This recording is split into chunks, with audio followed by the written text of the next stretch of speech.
Bonsoir et bienvenue sur Tempo Afrique TV. Vous suivez l'émission spéciale édition Special Edition avec Yves Kenao, Malik Sall de l'autre côté de la réalisation. Fake élection présidentielle du 24 février 2019 au Sénégal. Tel est le sujet que nous allons aborder cette nuit. Mesdames, Messieurs, chers téléspectateurs de Tempo Afrique TV, ce n'est plus une surprise pour personne. Vous le savez, nous le savons. Le dimanche passé, 24 février 2019, les Sénégalais étaient appelés à aller élire leur nouveau président. Soit ils élisent une nouvelle personne, Branéou, ou ils reconduisent l'ancien président sénégalais, Macky Sall, dans ses fonctions du président de la République du Sénégal. Sur toute l'étendue du territoire sénégalais, les élections se sont déroulées, selon nos confrères de presse, sénégalaises et étrangères, dans des conditions tranquilles, pas trop d'incidents majeurs. Mais, le 24 février 2019, ces élections sénégalaises n'étaient pas comme toutes les autres. Parce que l'enjeu ici, dans ces élections sénégalaises présidentielles, il faut préciser, dans ces élections présidentielles sénégalaises, l'enjeu était grand, aussi grand que le parti au pouvoir a utilisé tous les moyens dont il dispose pour se tailler une place, et la place la plus importante. Nous en reviendrons là-dessus. Si j'ai dit que l'enjeu était tellement grand, parce que les Sénégalais ont trouvé avec l'arrivée de Macky Sall, surtout avec la constitution qu'il a modifiée 2 années après sa prise de pouvoir, les Sénégalais ont pensé que relire Macky Sall voudrait dire que Macky Sall peut encore être candidat pour une 3e fois, parce que le référendum d'office faisait ouverture à une nouvelle république sénégalaise. Donc, les compteurs étaient remis à zéro. Ça, c'est un premier enjeu. Le deuxième enjeu, c'est l'arrivée du jeune Ousmane Sonko, qui prend tout le monde à contre-pied, avec une philosophie complètement différente de ce que la classe politique sénégalaise connaissait. Il est venu avec des idées nouvelles. Il est venu avec des idées authentiques. Il est venu avec des idées que certains appelleraient des idées révolutionnaires. Il est venu tout simplement avec des idées patriotiques. Et ces idées patriotiques ont toujours trouvé des gens, des fils africains, pour les qualifier d'extrémistes ou de révolutionnaires ou de quoi que ce soit, histoire de ne pas laisser ces nouvelles idées, je ne dirais pas républicaines, mais patriotiques, évoluer et atteindre le sommet. Donc, de l'autre côté, la France-Afrique ne voudrait jamais, jamais, jamais laisser un certain Sonko Ousmane arriver au pouvoir avec des idées de faire remplacer le franc CFA. Or, le franc CFA politiquement avantage la France. Moi, je laisse financièrement. Les gens ne voient que le côté financier. Non. C'est un instrument politique pour maintenir les anciennes colonies françaises sous la domination française. Donc, Macky Sall faisait face à deux choses. D'un côté, les Sénégalais qui ne voudraient pas le voir venir pour une troisième fois, et de l'autre, ce jeune Ousmane Sonko qui arrive sur la scène politique avec des idées révolutionnaires pour bouleverser tout. Et cela n'arrange pas du tout l'affaire de la France. Et la France ne laisserait pas cela se passer sous ses yeux. Et qu'est-ce qu'il faut faire? Il faut organiser de fake élections présidentielles. Certains les appelleraient élections Taillot. D'autres diront électoral Banga.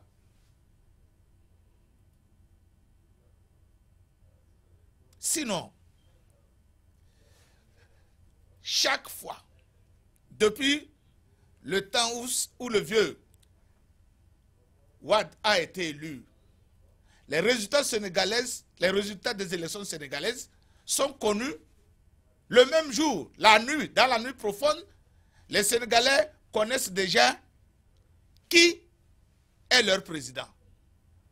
Même quand Macky Sall était élu, les Sénégalais connaissaient déjà qui était leur président la nuit là. Tard dans la nuit, ils savaient déjà qui était leur président. Mais bizarrement, en 2019, après 2 jours, les Sénégalais ne connaissent pas toujours leur président. Et on n'avance aucune raison.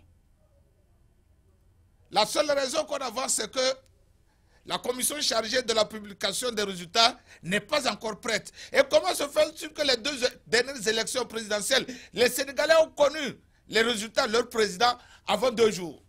Et c'est en 2019 qu'on ne peut pas donner les résultats. L'année où la technologie est développée, où l'information circule à la seconde. Et c'est cette année-là qu'on ne peut pas donner les résultats. Il y a matière à réflexion, il y a problème. Et c'est ça qui m'amène à parler de fake élection présidentielle au Sénégal le 24 février passé.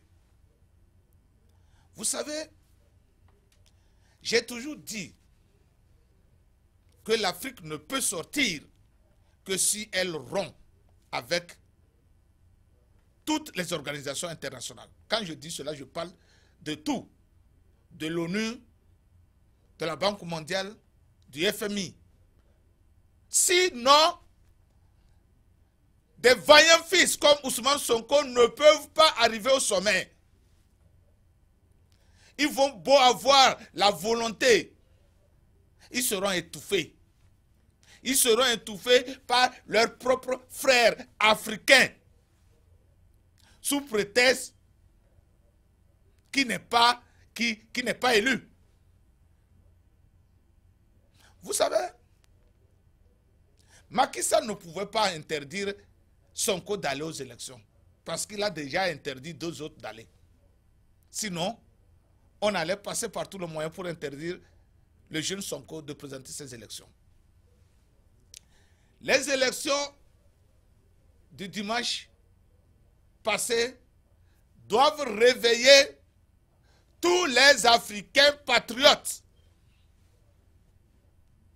Moi, je ne parle pas de panafricanisme, non. Tous les Africains patriotes. Si le Sénégal était libre, je dis bien si le Sénégal était indépendant, Macky Sall ne se permettrait même pas de se proclamer président pour le moment. Parce que le choix serait tellement clair que Sonko sera en tête d'une manière indiscutable. Mais comme le Sénégal n'est pas indépendant, le fichier électoral, on vous dirait qu'il est confectionné par les Sénégalais. Non. Les logiciels qu'on a utilisés, on vous dirait que les Sénégalais, les techniciens sénégalais ont contrôlé tout. Non. Celui même qui a confectionné le fichier électoral. Qui sait s'il n'est même pas sénégalais? Puisque nous aimons toujours qu'on nous importe les techniciens, les experts, soi-disant. Les élections du Sénégal doivent nous réveiller parce que si ce jeune Sanko a pu aller en France jusqu'à dire aux Français, regardez dans leurs yeux et leur dire que vous savez quoi, comme mon producteur aime souvent le dire, you know what? Si moi je suis le président, le franc CFA là, on ne va plus l'utiliser. Ça c'est un homme. Mais lui seul, il ne peut pas faire le printemps. Il fallait que le peuple sénégalais soit derrière lui d'une manière massive. Mais comme la France africaine là, les billets CFA ont circulé. Le gouvernement en place a acheté les consciences des gens. Et aujourd'hui, nous nous retrouvons dans une confusion totale au Sénégal. Durant les 2 dernières années, à l'heure où je vous parle, le Sénégalais avait déjà connu son président. Mais comme il faut arrondir les angles, mais comme il faut faire tout pour que les chiffres avancés par le Premier ministre sénégalais marchent avec ce que la Commission va donner, on traîne. On traîne. On traîne. On traîne. Et les Sénégalais seront tellement impatients que quand même les résultats vont sortir, ils ne vont même pas manifester. Ça n'aura aucun sens. Maintenant, je voudrais revenir un peu sur la tactique employée par le gouvernement sénégalais en place pour arriver là où on dit que le président sénégalais, Macky Sall, est élu avec 57%, quelque chose comme ça là. La fraude n'a pas été seulement le jour des élections. Moi, je peux dire même que le jour des élections, il n'y a pas eu fraude. Il y a eu fraude bien avant les élections. Et ces fraudes ont commencé le jour même où le président sénégalais avait décidé de modifier la constitution par référendum. C'est là. Les jeux sont joués. À partir de ce jour-là, la constitution sénégalaise même n'était plus celle-là qu'il avait élue. C'est ça qui lui a permis d'arrêter quiconque il veut. Puisque lui-même, il a déjà mis des rouages. Il a mis des choses pour se faire protéger dans cette constitution. La deuxième chose, la deuxième fraude, c'est l'écartement de l'ancien maire du Sénégal, Khalifa Sall. Le candidat le plus dangereux, le candidat qui devrait l'éliminer aux élections, le battre aux élections, c'était l'ancien maire de Dakar. Cet homme puissant, cet homme qui contrôle la capitale. Quand on vous dit que vous êtes maire d'une capitale, vous êtes comme un demi-président. Les conseillers municipaux, là, vous les connaissez très bien. Vous êtes le patron des maires de la ville de Dakar.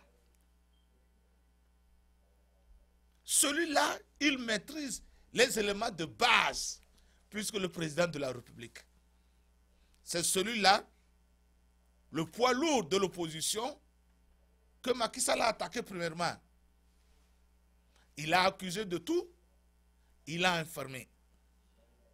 C'était la première, c'était une autre fraude. La deuxième. La troisième fraude, il se lève.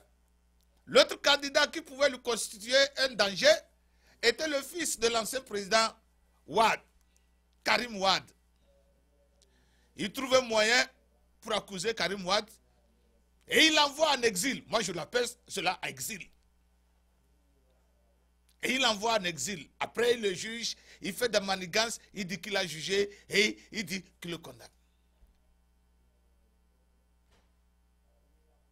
L'autre candidat potentiel aussi était d'emblée écarté de ces présidentielles de 24 février 2019. Qui y reste alors? Qui peut tenir tête à Macky Sall alors? Personne d'autre. C'est en ce temps qu'un jeune Sénégalais d'environ 44 ans s'est levé. Il est sorti de nulle part. Il est sorti de nulle part avec des idées nouvelles, avec des idées patriotiques. Il est parti, ce Ousmane Sonko. C'est lui que vous voyez sur votre écran. Il est allé jusqu'en France dire aux médias français et à la France tout entière. You know what? Vous savez, moi, élu président, moi, Ousmane Sonko, élu président de la République du Sénégal, je ne vais plus utiliser votre dème franc CFA. Devant les Français, chez eux, sur leur terre. Les Français n'ont pas digéré cela. Ils n'ont pas du tout digéré. Et c'est pourquoi dans les sondages, quand bien même les jeunes Sénégalais, la diaspora sénégalaise de l'Europe, des États-Unis, de l'Asie, avaient ce jeune-là dans leur cœur, au pays, on le torpillait. Dans la diaspora africaine sénégalaise, on le torpillait. Dans les chancelleries, on le torpillait. Dans les ambassades, on le torpillait. Même une presse sénégalaise est allée le qualifier d'extrémiste. Pour ne pas dire de djihadiste. Vous-même, vous savez que quand on vous met l'étiquette djihadiste ou extrémiste, la seule chose qui reste, c'est de vous dire que vous êtes terroriste. Et pourtant, ce jeune-là ne dit rien d'autre que ce que d'autres jeunes de notre génération disent. Après 60 années, après plus de 60 ans d'existence, de cohabitation, ou bien d'utilisation du franc CFA, nous avons constaté amaigrement que nos économies ou nos pays ne se sont guère développés. Et qu'il faille changer, qu'il faille modifier, qu'il faille trouver une autre solution ou d'autres solutions pour permettre à la zone franc de se développer, de sortir de sa pauvreté absolue. Mais, quand vous allez au Sénégal, la majorité des Sénégalais épousent l'idée de Sonko. Mais malheureusement, dans les urnes, on nous dit que Sonko est arrivé en 3e position. Et vous savez, quand vous arrivez en 3e position, ça veut dire que même s'il y a 2e tour, vous ne pouvez même pas aller. C'est celui qui vient en 2e position qui va. Donc on a fait de sorte que Sonko ne soit même pas 2e. Que Ousmane Sonko soit 3e, pour ne pas dire qu'il n'est même pas élu. Parce qu'ils savaient que s'ils disent qu'il n'est même pas 3e, le monde entier va crier. Donc on lui a donné comme ça la position de 3e. C'est pour moi ici l'occasion de demander aux Sénégalais. D'abord, j'ai apprécié les Sénégalais. Parce qu'au moins, eux, ils n'ont pas boycotté les élections. Parce qu'eux-mêmes, ils savaient qu'un truc comme ça allait arriver. Mais au moins, eux, ils n'ont pas boycotté. Ils ont eu le courage politique de se présenter. Et vous savez, la bonne nouvelle de cela, c'est qu'aujourd'hui, l'opposition sénégalaise, avec Idrissa Seck et Ousmane Condé et Ousmane Sonko, ils peuvent réclamer, ils peuvent déposer des recours, ils peuvent parler, ils peuvent demander qu'on recompte parce qu'ils ont participé aux élections, parce qu'ils ont intérêt.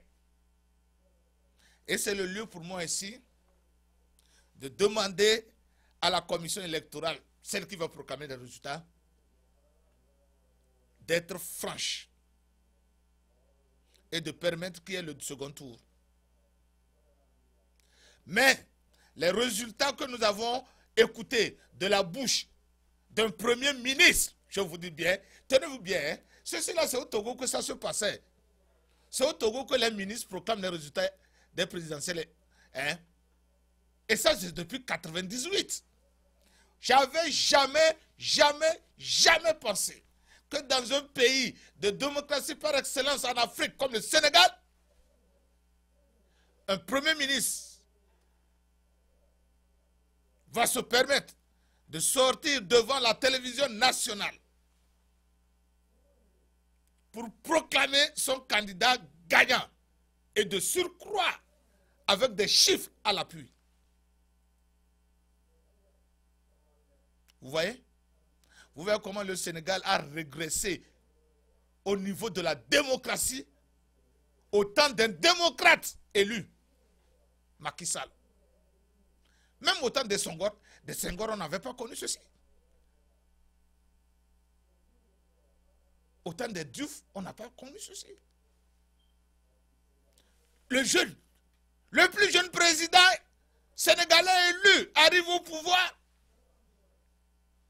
et son premier ministre le proclame président avec des chiffres à l'appui, comme si le premier ministre, comme si la primature sénégalaise était la commission électorale.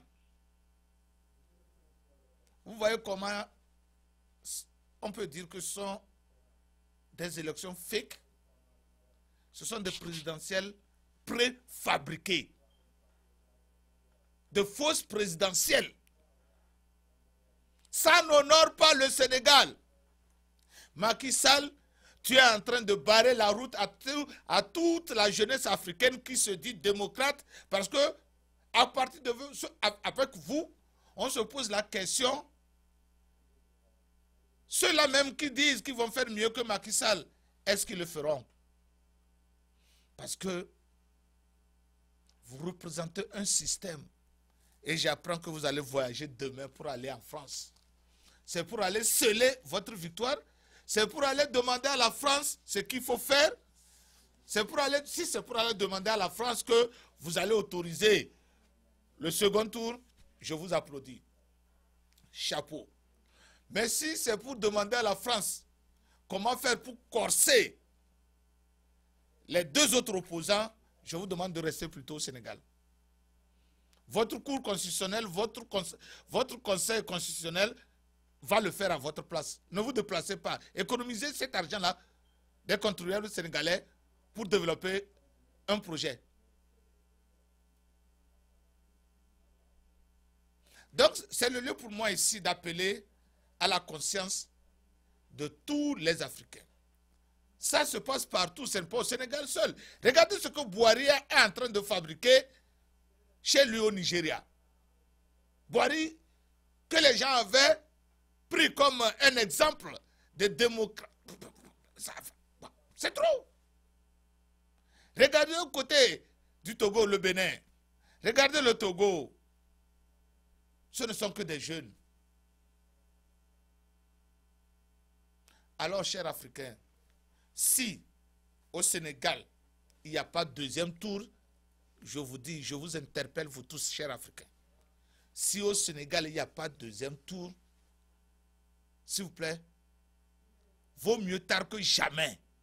Vaut mieux tard que jamais, parce que pour l'Afrique occidentale, si au Sénégal, ça ne marche pas, si en Côte d'Ivoire, ça ne marche pas, ça veut dire que pour l'Afrique francophone occidentale, it's done. C'est fini. C'est fini. Oubliez la démocratie. Si la démocratie est morte au Sénégal, si la démocratie est tuée au Sénégal, et que nous nous taisons, et que vous vous taisiez, et si elle est morte au Sénégal, en Côte d'Ivoire, de la même manière, eh bien, it's done. C'est fini. Rien à faire. Alors c'est le moment, ici, à travers Tempo Afrique TV, cette émission que vous suivez, chers Africains, je répète encore, s'il n'y a pas un deuxième tour, au Sénégal pour ces élections présidentielles de 2024, je vous demande, vous tous,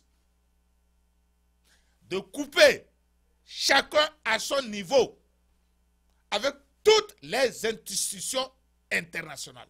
Chacun à son niveau.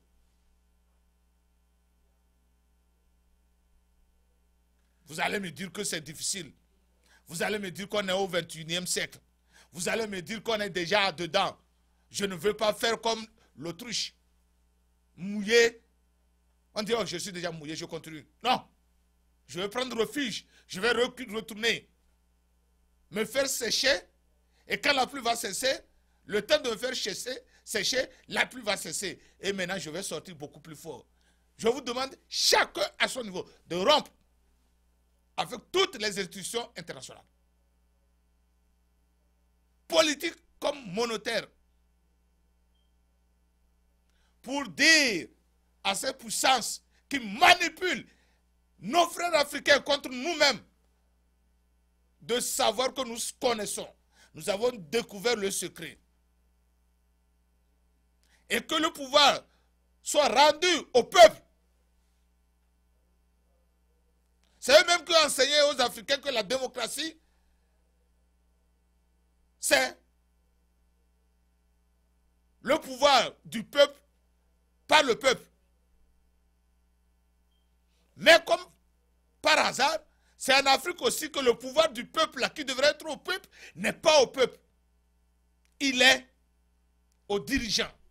Il est à l'Occident. Il est dans les mains de ces puissances étrangères qui décident qui il faut mettre au pouvoir, qui décident qui peut aller au deuxième tour et qui peut ne pas aller au deuxième tour, qui peut être président au premier tour. Et si nous sortons, je vous dis bien, je ne veux pas, comme les gens n'aiment pas le mot Tombouctou, le retour à Tombouctou, ça leur fait peur. Je ne dis pas ça. Je vous dis tout simplement que si au Sénégal, il n'y a pas un deuxième tour, que toute l'Afrique fasse entendre à l'ONU, fasse entendre à la Banque mondiale, fasse entendre à FMI, que nous, Africains, en solidarité avec le peuple sénégalais, nous contestons et nous sortons catégoriquement. Nous n'aurons plus rien à faire avec eux. Et je vous dis que vous n'allez pas mourir. Je ne vais pas mourir. Nous n'allons pas nous lever, ça sera la fin du monde. Non. Seulement, peut-être que nous n'allons pas aller demander leur visa. Et si nous sommes conscients, la Côte d'Ivoire va donner à manger au Sénégal. Le Sénégal va donner du poisson au Togo. Le Togo va donner des phosphates au Sénégal. Le Sénégal va vendre son pétrole aux pays voisins. Et ainsi, nous n'allons pas souffrir. Imaginez-vous, chers Africains, quand vous avez peur d'affronter cette décision ultime. Vous tous vous dites que Sarkozy a dit que l'Afrique n'est pas rentrée dans l'histoire. Mais vous ne voyez pas que c'est seule l'Afrique qui a peur de rentrer dans cette histoire, quand bien même qu'elle l'a créée elle-même. Elle l'a créée, mais elle n'est pas dedans.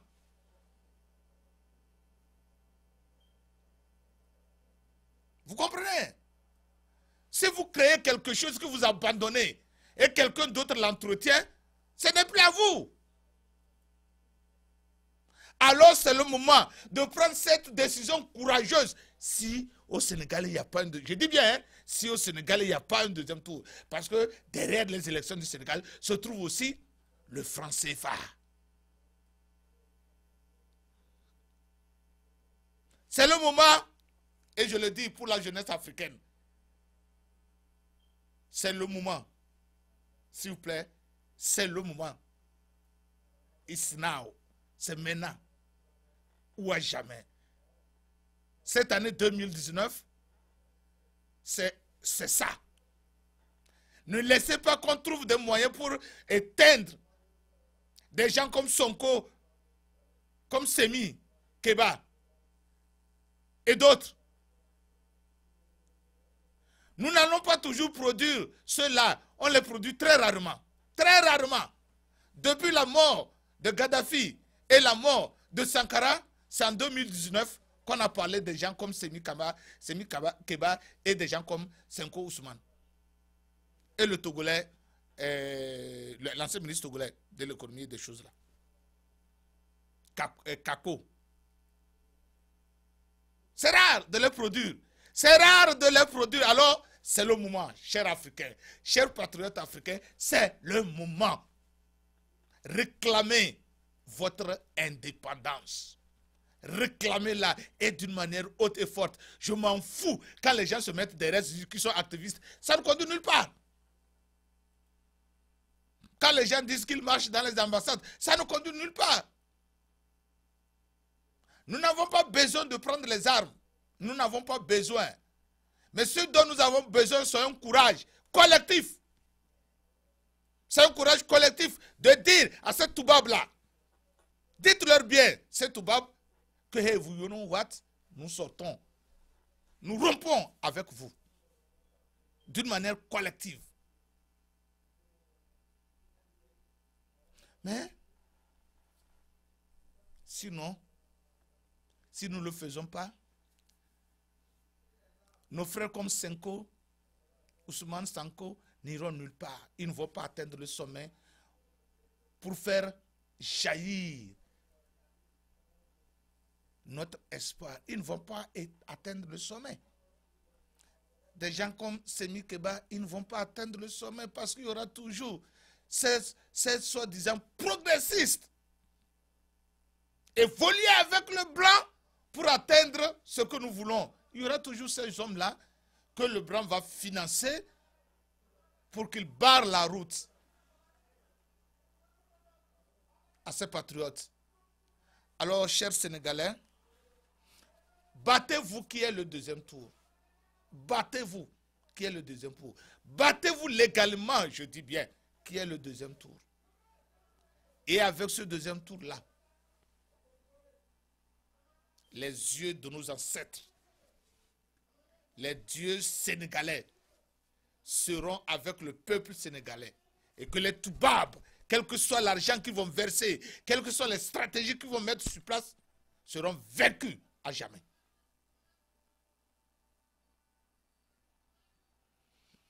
Chers Africains, je m'excuse beaucoup. Il fallait que je le fasse. Il fallait que je le fasse parce que trop c'est trop. Dans tous les pays africains, chaque fois qu'on organise les élections, il faut qu'on traîne, il faut qu'on triche, il faut qu'on arrondisse les angles, il faut qu'on fasse ceci ou qu'on fasse cela. Au Sénégal en 2019, ce qui s'est passé, le 24 février 2019, chers Africains, je vous dis que les autres pays l'entendent, que les oppositions des autres pays l'entendent, et que les gouvernements des autres pays l'entendent, ça ne se fait pas passer le jour des élections, non. Le Macky Sall et son gouvernement ont été tellement intelligents qu'ils ont volé sur tout l'ensemble du processus, du début jusqu'à la fin. Du début jusqu'à la fin. Vous imaginez qu'au cours des élections, qu'on arrive, qu'on dise que pour éviter que les lignes soient longues, il faut déplacer certains électeurs. Et que vous arrivez le jour des élections, on vous dit que oh, vous n'êtes pas ici, hein, vous êtes à Saint-Paul. Alors que vous n'avez pas prévu aller à Saint-Paul. Vous vous êtes inscrit, croyez que c'est proche de chez vous. Oh, le jour des élections, vous êtes à 5 km ou à 10 km de là où vous devez voter. Tout ça là, ça agit. Ça a bouleversé les candidats et les électeurs. Tout cela. Et ce sont des fraudes. C'est ici, si c'était aux États-Unis, ils allaient appeler ça suppression des droits de vote. Et c'est un crime. C'est-à-dire qu'on fait ça sciemment pour rendre confus l'électeur. Vous savez, vous allez pour voter, on vous dit que oh, vous êtes de l'autre côté de Dakar. à 5 km de là où vous étiez. Vous croyez que vous aurez encore le courage de marcher ou bien de prendre votre moto ou votre voiture pour dire que vous allez écouter, ça n'a qu'à rester, la prochaine fois je vais faire. Et le candidat serait peut-être que c'est un votant de Senko, peut-être que c'est un votant de Idrissa, on ne sait jamais. Parce que généralement, on ne déplace pas les votants des présidents. Non. Non. Nous connaissons tout cela. Vous voyez? Donc, ça, c'est les présidentielles payo fake. C'est mon ami. L'honorable Aruna dira cela. C'est payo. Ça ne vaut pas la peine. Moi, je n'appelle pas ça hold-up électoral. Je n'appelle pas ça tricherie. Hein? Je n'appelle pas ça. Ça, c'est fake. Ce n'est qu'une invention. C'est une plaisanterie. Un président. Un premier ministre qui sort pour proclamer les résultats. Pour dire que son candidat a gagné. Vous savez, c'est en Afrique aussi qu'on voit un premier ministre et un directeur de campagne. Un premier ministre et un directeur de campagne. On dit quoi? C'est-à-dire que le gouvernement bat la campagne du président. C'est en Afrique. Je ne sais pas comment l'opposition sénégalaise n'avait pas vu ça. Soit il démissionne et il est directeur de campagne du président, ou il est premier ministre et premier ministre de tous les Sénégalais. Maintenant, il bat campagne en tant que premier ministre. Pour qui? Pour le candidat, pour les militants de Sanko ou de Idrissa. Il fallait qu'il batte aussi campagne pour Idrissa, pour Ousmane, puisqu'il est premier ministre de tous les Sénégalais. Voilà, c'est une aberration. Et la prochaine fois que l'opposition sénégalaise refuse cela, si vous êtes président et candidat, votre premier ministre ne peut pas être votre directeur de campagne. Non. Non. Voilà que maintenant il sort, il parle. Et quand on lui dit qu'un premier ministre ne peut pas proclamer les résultats, il dit non, je le fais en tant que président, en tant que directeur de campagne. Qui se moque de qui? Et devant quoi? Devant la télévision nationale. Il fallait le faire devant la télévision du parti de Macky Sall. Si vous l'avez fait en tant que président, en tant que chef, en tant que directeur de campagne, il fallait le faire devant la télévision de Macky Sall, du parti de Macky Sall. Puisque la télévision nationale est une télévision de tous les Sénégalais. Et si vous intervenez, là vous intervenez en tant que Premier ministre et non en tant que directeur de campagne.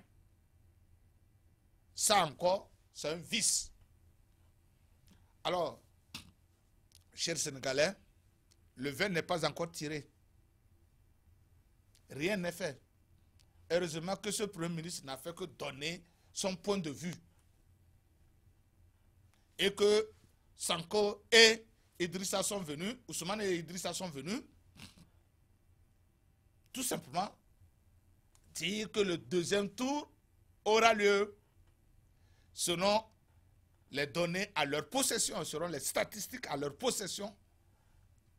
Le deuxième tour est inévitable. C'est ce qui fait d'ailleurs que jusqu'à ce jour, rien n'est fait au Sénégal. Que Macky Sall, s'il vous plaît, Sénégalais, et si Macky Sall m'écoute, il n'est pas encore trop tard. Macky Sall peut réparer le tort, peut redresser la barre, si simplement il accepte d'organiser le deuxième tour. Et si durant le deuxième tour, il gagne, nous tous nous savons qu'il a gagné. Parce que les élections, quelqu'un doit les gagner. Vous comprenez? Un. De deux, qu'il sache qu'avant d'arriver au pouvoir, il constituait l'espoir, le hope de toute une jeunesse africaine, de toute une jeunesse continentale. Et que depuis qu'il est arrivé au pouvoir, il a déçu ces jeunes-là. Il peut se rattraper. Il peut se rattraper. Il peut se rattraper s'il revenait au bercail. S'il revenait pour développer les idées de sa campagne, pour faire ce qu'il avait dit aux Sénégalais, pour susciter leur espoir en lui. Et en le faisant, il sauve tout un continent. En le faisant, il ouvre la porte à cette démocratie montante, à ces jeunes, à cette jeunesse montante. Et que l'exemple du Sénégal avec Macky Sall, s'il le fait right, s'il le fait bien, serait un exemple qui sera répandu, qui sera dupliqué, qui sera reproduit sur l'ensemble de l'Afrique occidentale. Et c'est ce que l'histoire retiendra de Macky Sall. Ce ne serait pas le nombre d'années qu'il a fait au pouvoir. Ça ne serait pas le nombre de CFA qu'il aurait encaissé, qu'il aurait emmagasiné. Mais ça sera ce mouvement démocratique répandu comme des poudres, je ne sais de quoi, à travers toute l'Afrique occidentale. Et que quand chaque pays va humer cela, quand chaque pays va respirer cela, que ça soit une démocratie à la Macky. Et la vraie démocratie. Je vous remercie. Mesdames, Messieurs, c'est la fin de notre émission. Je vous retrouve la semaine prochaine pour un autre numéro. C'était là Yves Kenao, Macky Sall. Nous vous remercions de votre fidélité. J'espère que les Sénégalais qui m'ont suivi ont compris. S'il n'y a pas de deuxième tour, levez-vous et dites à cette Toubab que vous avez assez. Malik, la prochaine fois, nous allons encore revenir sur cette idée de franc CFA et comment sortir du franc CFA. Sinon, ces jeunes comme Sanko, ces jeunes comme Semi ne vont jamais atteindre le bout, le sommet. Merci à vous tous et à la semaine prochaine. Bye bye. Suivez Tempo Afrique TV, la télévision des Africains, pour les Africains, par les Africains. Contactez-nous tempoafrictv.com, iptv.tempoafrictv.com, téléphone 612 804 0295. Email tempoafrictv@gmail.com.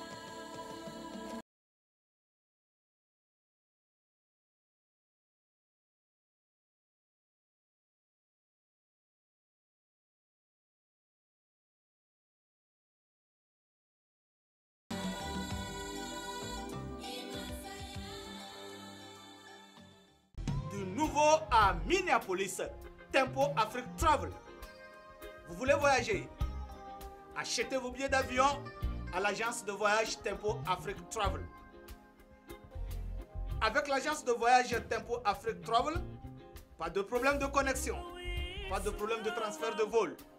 Avec l'agence de voyage Tempo Afrique Travel, c'est le voyage en toute tranquillité, en toute beauté, de votre maison jusqu'à votre destination. Votre satisfaction